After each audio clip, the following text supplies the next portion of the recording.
রেদ্ধা, আয়ুষী, প্রার্থনা, তটিনী সবাই গান বাজনা করে হই হুল্লোড় করে মজা করছে। তখন বিজিত লাহিড়ী আয়ুষীর ফোনে ফোন করেছে। তটিনী সেটা দেখে ফোনটা একটু বাইরে নিয়ে যায়। তটিনী বলছে, তুমি বিমল লাহিড়ীর ছেলে তো? বিজিত লাহিড়ী তটিনীকে বলছে, আপনি কে বলছেন? ঠিক চিনতে পারলাম না। তটিনী বলছে যে তুমি ব্যাংকক থেকে ফিরলে তো সবে মাত্র বিয়ে করবার জন্য। তটিনী এটাও বলে যে তুমি থাইল্যান্ডে একটা মামলার সাথে জড়িয়ে পড়েছিলে। তটিনী তারপর আয়ুষীকে বলছে যে তোর ফোনে একটা ফোন এসেছিল, নামটা উঠেছিল বিজিত, বোধহয় তোর বরই ফোন করেছিল, একটা ফোন করে নিস ওকে। বিজিত তখন আয়ুষীকে বলছে, তোমার ফোন থেকে আমাকে কেউ ফোন করে আমার সমস্ত ডিটেলস জানে। আয়ুষী বলছে, কে ফোন করবে?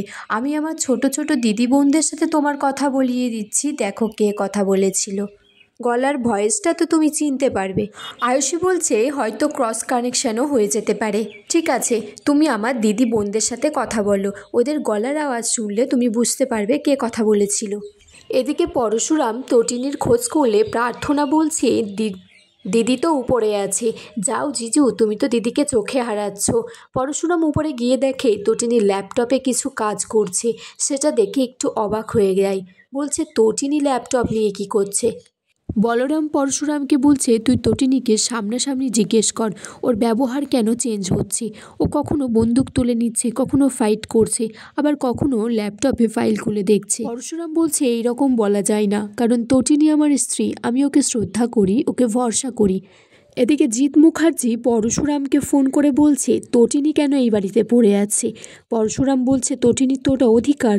জিৎ মুখার্জি বলছে, গত 8 বছরে এই অধিকার বোধ কোথায় ছিল? তটিনীর ব্যবহারে আমার কিছু সন্দেহ মনে হচ্ছে। জিৎ মুখার্জি পরশুরামকে হুমকি দিচ্ছে, তোমরা পারলে এই শহর ছেড়ে চলে যাও।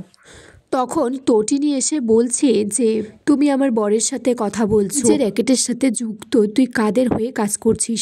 তটিনী সত্যি কথা বল। জিৎ মুখার্জি কর্ণ চ্যাটার্জিকে ফোন করে বললে কর্ণ চ্যাটার্জি বলছে, পরশুরাম কিছুতেই এই শহর ছাড়বে না। এদিকে স্পেশাল ব্রাঞ্চের ফোর্স পরশুরাম, বলরাম, মায়া সবাই ডোডোর কাছে গেছে। আর পরশুরাম ডোডোকে বলছে, তোমাকে আবার কর্ণ চ্যাটার্জি, কবির চ্যাটার্জির সাথে মিলে থাকতে হবে, সমস্ত ইনফরমেশন আমাদেরকে দিতে হবে। এদিকে তটিনী বলছে, জিৎ মুখার্জি বিয়ে অবধি অপেক্ষা করো, তোমার সমস্ত প্রশ্নের উত্তর তুমি পেয়ে যাবে।